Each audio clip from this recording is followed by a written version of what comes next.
kayo ang ilang mga allegations, so mura naman hinuon o ang atong mga kuha sa ahensya nga mura na mag-abogado sa petitioner.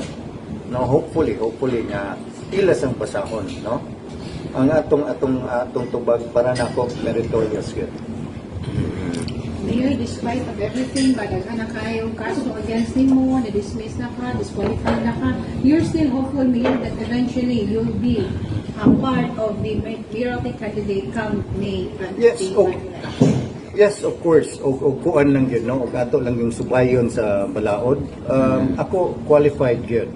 Qualified yun. In fact, ang katong allegation ni kuan nga dili ko qualified considering nga wa ko moangkon nga duna ko'y kaso.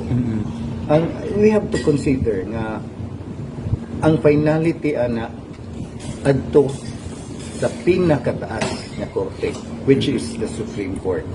Now, under appeal pa ang maong kaso.